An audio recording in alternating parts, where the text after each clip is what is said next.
তোমার উপর অনেক চাপ আমি জানি, প্রেশার, স্ট্রেস সব তোমাকে একার হাতে নিতে হয়। ভোরবেলা উঠে বাচ্চাদের রেডি করা, তাদের টিফিন করা সব তোমাকে একার হাতে করতে হয়। কোথায়? তুমিও তোমার পাশে থাকো। পাশে আর কোথায় থাকতে পারি বলো? কাজে বেরোতে হয়েছে। আচ্ছা, তুমি কি কাজ করো বলো তো? কেন, বীমা কোম্পানির কমিশন এজেন্ট। সত্যি তো? সত্যি।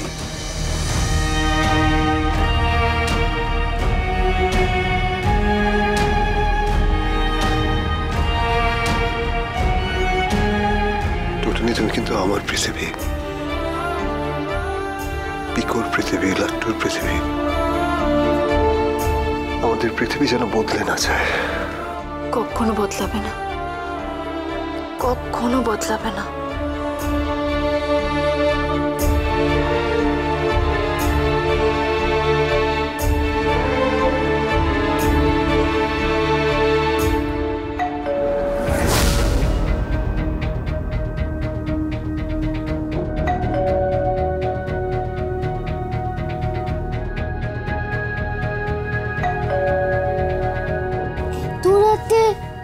দূরবীন বাজছে কেন? তার মানে আমাদের বাড়িতে আবার দুষ্টু লোকেরা এসছে।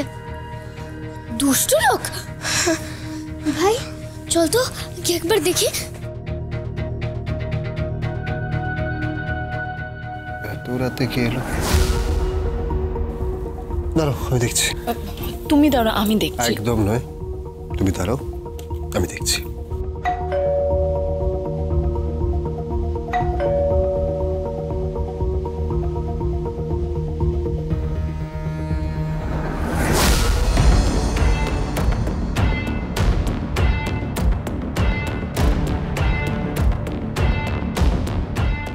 আপনারা এত রাতে এখানে? হ্যাঁ, তটিনী কোথায়? আপনি মনে হয় ড্রিঙ্ক করে আছেন। আপনি এই অবস্থায় এখানে? দেখুন, এটা একটা মধ্যবিত্ত ভদ্রলোকেদের পাড়া।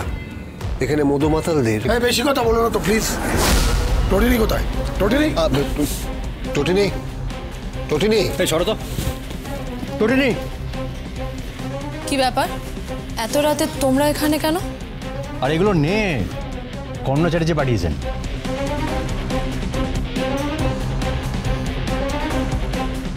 আজ কিন্তু ভীষণ ভালো সেলিব্রেশন হয়েছে, প্রেস মিডিয়া সবাই এসেছিল। আমরা কিন্তু সবাইকে বলে দিয়েছি এটা আমাদের পারিবারিক সমস্যা, আমরা মিটিয়ে নেব, নেক্সট ডেটের মধ্যে মিটে যাবে। এনে এগুলো খা, তোদের জন্য এনেছি।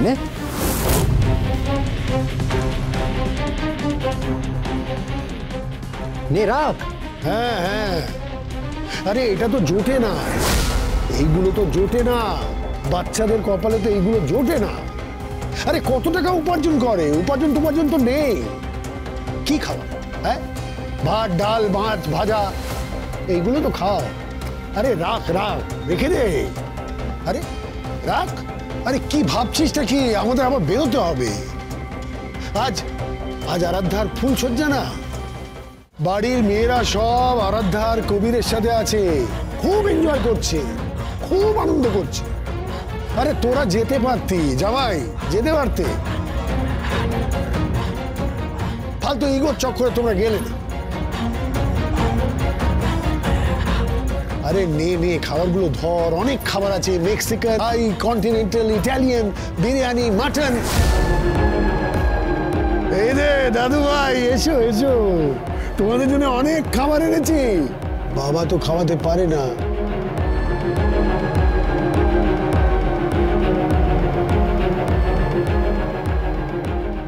টাকা নেই, দাদুরা খাবার পাঠিয়েছে, খেয়ে নিও।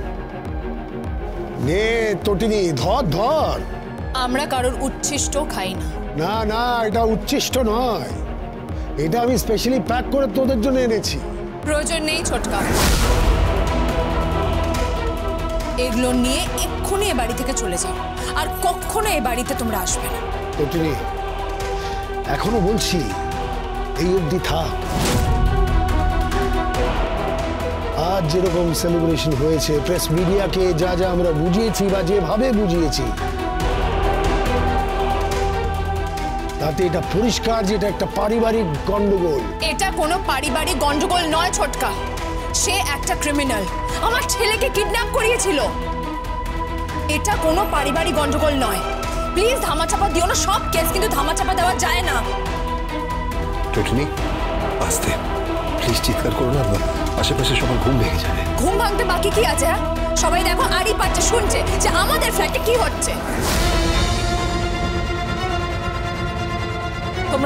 তোমরা প্লিজ এখান থেকে চলে যাও, প্লিজ চলে যাও। তুই কিন্তু বারবার আমাদের অপমান করছিস। আমরা কিন্তু সমস্যাটা মিটিয়ে নেওয়ার জন্য বারবার হাত বাড়াচ্ছি। দরকার নেই হাত বাড়ানোর। আমার ছেলেকে যারা কিডন্যাপ করেছিল আর যারা করিয়েছিল সবাইকে শাস্তি পেতে হবে, সবাই শাস্তি পাবে। জোজো, বাব্বার, কবির, সবার শাস্তি হবে, ওরা শাস্তি পাবে। আরে কবিরের আজ ফুলসজ্জা আমার মেয়ের সাথে, তুমি বলছো ওদের পানিশমেন্ট হবে? এই তো সবে ওরা সংসার করতে শুরু করবে। আরে ওরা 10 দিন পর হানিমুনে যাবে, আমি টিকিট কেটে দিয়েছি। ওরা ইউরোপ যাচ্ছে। কোথাও যাবে না ছোট্ট, ওরা কোথাও যাবে না। কবির যাবে জেলখানায়। ততটি তুই বুঝতে পারছিস না? কর্ণল চ্যাটার্জির ফোন। Hello mister Chatterjee. আবার নিয়েছে ওরা? নিশ্চয়ই নাইনি। কি করে বুঝলেন? গেস করতে পারি। পকেটে পয়সা নেই, কিছু ইগো আছে, মিডল ক্লাস ইগো। কোনটা দিন? এই কথা বল।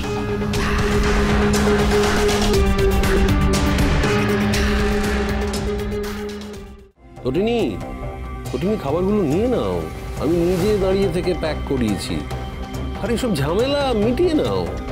দেখো আজকে প্রচুর মিডিয়া, প্রচুর প্রেস সব এসেছিল, কিন্তু আমি ব্যাপারটা ঘুরিয়ে দিয়েছি। স্টোরিটা কাল থেকে অন্যভাবে হয়ে যাবে। আসলে তোমার মা, তোমার বাবা সবাই তো ছিলেন না। সবাই দেখছে যে তটিনী গাঙ্গুলির মা, শিবপ্রসাদ গাঙ্গুলির শ্বশুর মশাই সবাই রয়েছে, সবাই পার্টিতে পার্টিসিপেট করেছে। বোকামো করছো কেন? খাবারগুলো নাও, তারপর আমরা বসে মিলেমিশে একটা সেটেলমেন্ট। কোনো সেটেলমেন্ট নয় মিস্টার কর্ণ চ্যাটার্জি।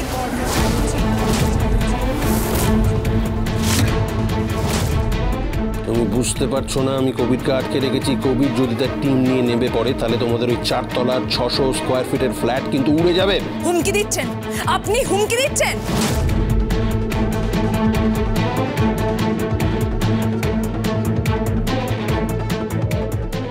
হ্যালো, কে বলছেন? জামাই বলছি, শিবপ্রসাদ বলছি যে এত রাতে খাবার পাঠিয়ে বিরক্ত করার প্রয়োজন ছিল না। কিন্তু শুনুন না, আমি আমার পরিবারকে খাওয়াতে পারি। যতটুকু জুটছে ততটুকুতে সুখী ওরা। দেখুন আমিও সুখী, আমরা সবাই খুব ভালো আছি।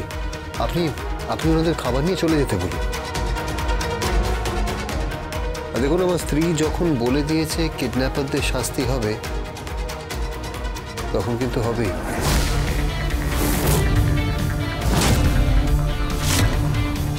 আমাদের বারবার খুন করার চেষ্টা করেছেন, আমাদেরকে বারবার মেরে ফেলার চেষ্টা করেছেন, আতঙ্ক তৈরি করেছেন আমাদের মধ্যে। আমরা কিন্তু আপোষ করব না। এটাই তোমার শেষ কথা? শেষ কথা। তাহলে তুমি এটা জেনে রাখো যে আফটার 10 ডেজ কবিররা হানিমুন যাচ্ছে ইউরোপ। সত্যজিৎ মুখার্জি, জিৎ মুখার্জি গিফট করেছে, উপহার দিয়েছে বিয়েতে। ওরা কিন্তু যাবেই। ইউরোপ কি শহরের বাইরে যেতে পারবে না, সে ব্যবস্থা করে দেওয়া হবে। দেখুন আপনি যতই ক্ষমতাশালী হন না কেন, খাবারগুলো ফিরিয়ে দিলাম। অযাচিত দান আমরা নিই না। এই নিন, কথা বলুন। হ্যালো। ওরা তো শুনছে না, কিছুতেই শুনছে না ওরা। তাহলে আমি আমার পথেই যাই। তাই করুন, আপনি আপনার পথেই যান।